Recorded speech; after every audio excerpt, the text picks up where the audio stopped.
So I've collected data from Kaggle, which is the YouTube trending videos statistics.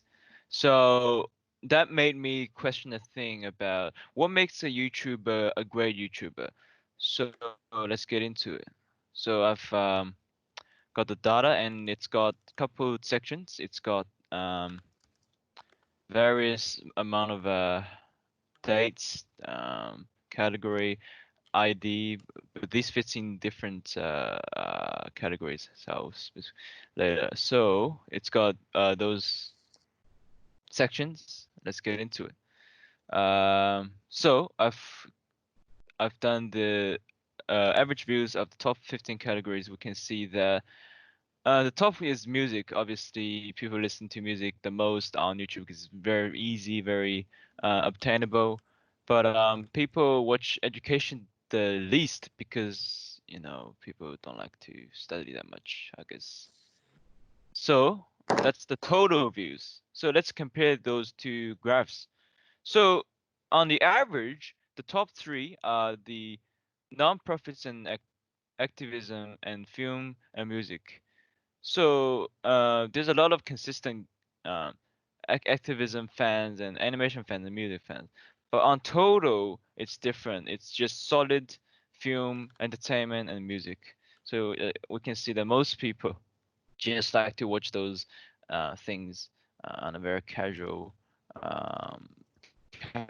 So let's get into next graph. So next graph is about top 15 channels which have the most number of videos, uh, trending videos, which are ESPN and those videos. We can see a lot of sports. People like to watch sports a lot, People like to watch those like late night show, Ellen show. So people mainly just watch sports and entertainment, I guess. So that makes me question about like what makes a video um popular and people like them. So let's see. In this graph, it shows the views and the likes and dislikes distribution. So we just get these clusters at the beginning that as the likes increase, the dislikes doesn't increase that much. But on the middle, there's a lot of like bad videos. Maybe people don't like them. So that's the reason. Can you And go let's back to that see. one and just explain what the circle size meant? Okay, the circle size, I think just the random generated. I don't know. I can't fix the circle size, but it's like a random generator. I was going to make that like views, like the bigger the views, like the bigger the size, but I'm not sure if anything went wrong. I don't know. But I was going to do that, but I couldn't It because my the technical skill. the Huh? S equals views over 20,000, maybe. Oh yeah. It is the views. It is yeah. I think I fixed it. So yeah, the bigger the circle, the bigger the view. You can see that uh the views at the top has a lot of likes. So that makes me a conclusion. So the most popular video gets the most likes and less likes, not less dislikes. So you can see in this bar graph as well. So as the likes increase, the dislikes like relatively are low as well. So that means when people watch popular videos, the more they like the video, the less they're gonna dislike the video. Because as the video gets so popular, everybody thinks we're gonna like them. We're gonna like them. So people dislike them less and less and less. So I can see that correlation. And one interesting thing I found out is that the dates. So in those months, at the start, January, February, it's very activity. People's activity is very high. As you can see, I collected the likes, dislikes, views, comment, and I calculated the average. So that means at springtime, people are more active. People like to comment things more, like things more. So January, February, it might be a good time to publish a video. And That's your time, so wrap it up. Okay, so correlation between different sections in YouTube, we can see that the views and likes are very correlated. So the more views you get, the more likes you get, as I explained before as well. So okay, this graph shows the best publishing time. So the best publishing hour in the day, surprisingly, is the 4 p.m.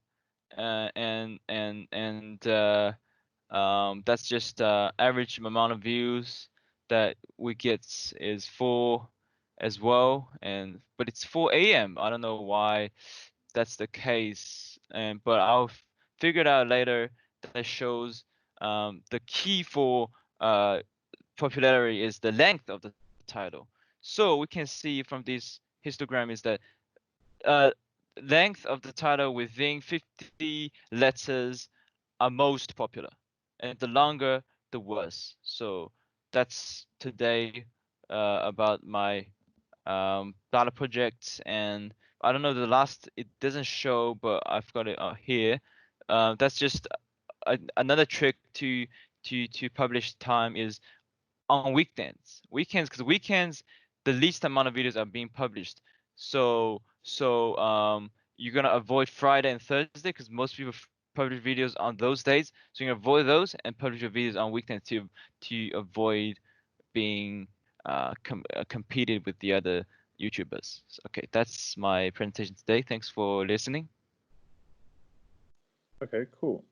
So you just on that last point when you're saying you should publish on a Friday, I think one of the questions I was a little bit unclear about, and it might have been just because I didn't hear it at the beginning, was what was the kind of overall question? Because it's like, what should you do to get your video to be the most popular was what I kind of guessed from this. And if you're thinking about when you should publish, if you are publishing on a weekend because not many people are publishing at the weekend, does that also mean that not many people are viewing at the weekend? Or like, is novelty important? Like, is there could you do a scatter of published day versus amount of viewing or something like that so we can see whether there's a Yeah, kind of sweet I was gonna make that, but scatter plots is very like complicated for me. I couldn't figure this out, but I just made like a very simple, like I was trying to analyze.